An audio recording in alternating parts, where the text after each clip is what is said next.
Scott, great to have you here. I wanted to start off just digging into, you'd made a prediction that we would pass a voice Turing test. Where does that stand? Yeah, probably 4 or 5 months ago, something like that, we released a new product, which is our Flux speech-to-text model, which includes the ability to inject context into this perception model, and then also output context, like whose turn is it, or who's speaking, like what languages are they speaking, that type of thing. This is the first model of its kind where it includes context along with speech-to-text, basically. So it's adding to that. And that was the first product in a line that we're working on in our Flux line that is meant to address this voice Turing test. So the way I define voice Turing test is you could have a 5-minute conversation with a voice agent, and you can't tell that it's not human, you know. And I think right now, if you do one turn, you might not be able to tell. But if you laugh, if you giggle, if you leave a little bit of time for it to respond, whatever, like they respond in these weird ways. It's the lag that you think is the biggest giveaway? It's lag. It's like you laugh and it doesn't know that you laughed. It's all sorts of things, you know. And if you make a joke, you expect it to laugh back, maybe. You know, like there's all these little things in an exchange that you would expect a human on the other side to like react to, and it just doesn't right now. And this isn't. I don't think this is a surprise to anybody in the audience. When you do a cascade system right now where you're just taking speech to text and only the text out, and then you're injecting that into an LLM, and then that only outputs its text, and then that gets sent into a TTS, which is only given text. It's not given the entire conversation. It has no idea about what's happening in that conversation, and so now it has to say those words. You know, you could say like hello 15,000 different ways. You could say. You know, that's great. You might be totally sarcastic. Oh, that's great. You know, or that's great, or whatever. You have to know the context, basically.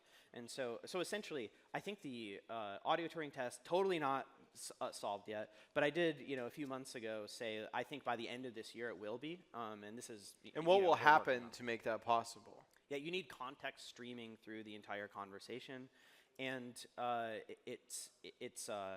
so like. The Flux speech-to-text model is one of those things that includes context through it. You'll need an LLM that has the ability to carry context through it. You'll need text-to-speech that has the ability to understand what that context is and then what to do with it. Should I speak slower because maybe the other person on the other side didn't understand what I was saying, or should I laugh, or should I, you know, whatever. So does it rely on a voice-to-voice model?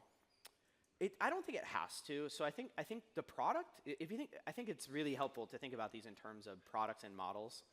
So the product will be a voice-to-voice product, no doubt. You know, audio's coming in, audio's coming out. You know, no argument about that. But also, if you just say like, what's happening on the other side is only a monolithic model, that's just like definitely not going to be true. And what I mean is, it needs to have access to your CRM. It needs to have access to do a web search. It needs to so there's going to be breaks in this model, no matter what, in order to interact with the real world. And there is still a remaining question around, like, should you train that model fully end-to-end across perceiving what's happening in the world, understanding what to do next, and then how to say it? Right now, the best, if you ask like B2B users, the best system is a cascaded system. They'll you know, well over 95% of business use cases use speech-to-text plus an LLM plus text-to-speech right now, and not a speech-to-speech model. And this is mostly because of the controllability, all sorts of things. But I would say there will be controllable speech-to-speech models in the future. There will definitely be controllable speech-to-speech products in the future.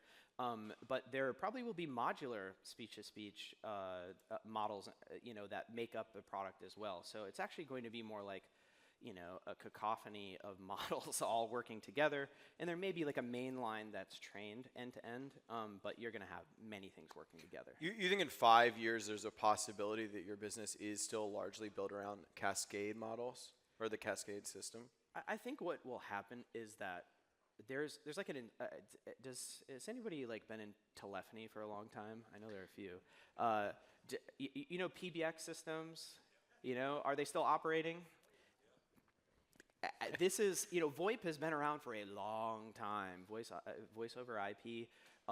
like this infrastructure that gets built in like 1.0 of whatever that thing is, stays around for a long time. Okay, so I think for specific use cases, especially the low-hanging fruit ones now, like if you want to reschedule a dentist appointment, it's calling out to you saying, hey, are you ready? Sorry, we had a cancellation, or like, great news, we had a cancellation. Do you want to move up? Do you want to whatever?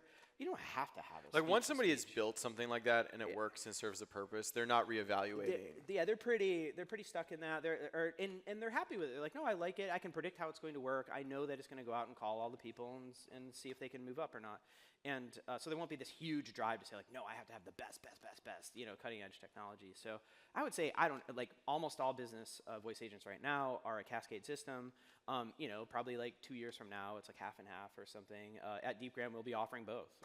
Yeah. Earlier on stage, Dylan at Assembly AI had this sort of view of the future that voice models basically need to impersonate a human now because nobody trusts AI. Once we build the trust, then they're sort of going to want to know it's AI, both to sort of hold on to what is human and maybe because AI is superior, we want the signal there. Do you agree with that story? I think there certainly will be pockets that are like that. I think the vast majority of people are going to just like speech is the first API of humans. It's the first thing we learned, but also going back millions of years, et cetera. This is how we communicated. And when you just have an idea and you're like, you want to turn to your friend and like blurt it out and say like, what if we do this, or what if we whatever, like that you want the natural response back, I think, and I think most people are going to like really take to that in a very short period of time. Right now, we all have to kind of reprogram ourselves because we were clicking and tapping and swiping and all of that for all these years. We grew up, having to like adapt ourselves to not speaking to a machine. There will be some adaptation to go back, but like I think about the time I spend now, like conversing or yelling at my Claude Code agent to build things or do this or whatever. Like it's a lot in the day, and I am very happy when it has a human response. I'm like, yeah, let's get mad, let's go, let's move up, or So you think it will be very similar to a human voice? Oh yeah, I think it'll so I think it'll probably be like a distilled, for most people, like a distilled, really high quality human voice that you like to talk with. Yeah, I think so. What do you think is the sort of future of like voice personas, and sort of are we going to have sort of established like a set few that we've learned this is what the her voice or whatever, and like Alexa, or there's just going to be so many of them? Like what are you seeing right now in terms of how the industry is going to organize around like the actual sound that we hear when talking to an AI? Yeah, I think we're with agents, sub-agents, I think everybody's sort of paying tuition now and looking around and saying, yeah, I do need the critic in this meeting. I do need it. When I'm building this product, I need the like, let's go get him, young intern, like, let's build. I need that, yes. But then I also need like the senior vetted, like engineer, like critic mind saying, yeah, but what about this architecture and what about this and whatever. And I'm talking in code right now, or talking about code because a lot of people have built with these coding agents. But you're gonna have a very similar thing. Like imagine not just having a one-on-one conversation with a voice agent, but like imagine having a meeting where it's all voice agents. Like you're one of 8 people, and one agent's like, well, actually, do you mind if I butt in to talk about this or whatever? And you're like, go ahead, the floor is yours, etc. Like I think that is going to be pretty normal. So there are going to be so many personas that there will be so many voices. You're going to want the voices to signal like what persona they occupy. Yep. It's like I want to hear from the designer now. Like oh, now I want to hear from the engineer. And we're going to have to typecast like what designers sound yeah, like. whatever it is. Yeah. Well, it's the designer this is you the hired. Creative director voice. Yeah. Yes. It's very much more like a director is saying like, all right, enough from you. Yeah. And this sort of like, I don't know, celebrity voice actors, like do you think companies are going to brand around the particular voice they have? Do you see it as celebrities? Like what are you seeing there? I think celebrities will be a thing for sure, and especially just in creating like long form content. But a lot of times the brands want just a unique voice that sticks with people, and we see this.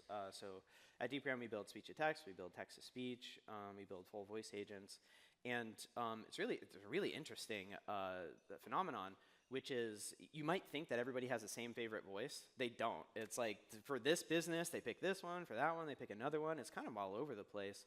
And so I think what to read into that is they're looking for something that kind of resonates with them.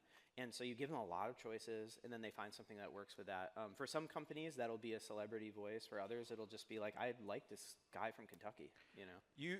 You bought a company that works in drive-through voices, right? Yeah. Why the focus? I mean, besides restaurant and drive-through, you're this sort of neutral platform, but there you're leaned in as sort of being first party. What's the strategy? I think so. You need test beds, okay? And real-time voice is a stressful thing, but like think about going up to a drive-through and ordering. Like this is a very challenging thing, but it's also a pretty we could also think like this is probably doable, right? So it's challenging, but it's doable. But you got to think about the acoustic challenge that's there. There's the Amazon truck backing up in the background. There's a highway. There's birds chirping. There's the engine running. There's maybe a bilingual person trying to order that doesn't know how to converse with the other person on the other side in only a single language.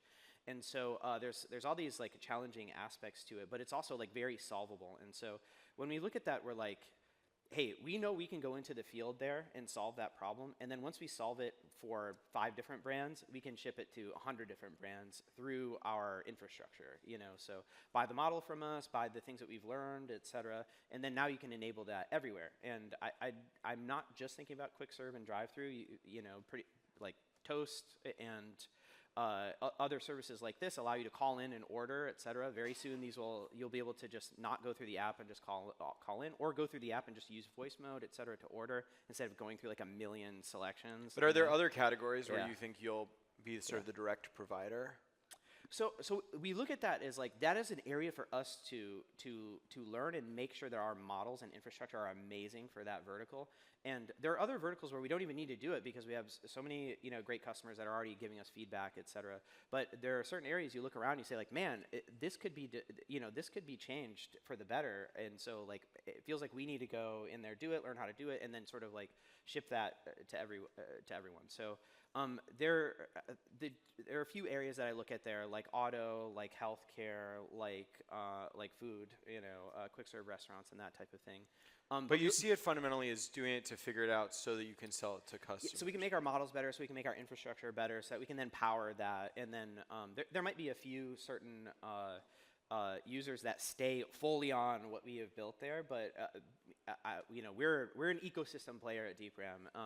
If we're like, no, actually, it's probably better for you to work with our partner over here. You should go work with them, and then but that partner is going to be powered by the infrastructure that we've learned and built, that we built because we've learned from that area. Yeah. Scott, thank you so much for taking the time. Yeah, thank Great. you.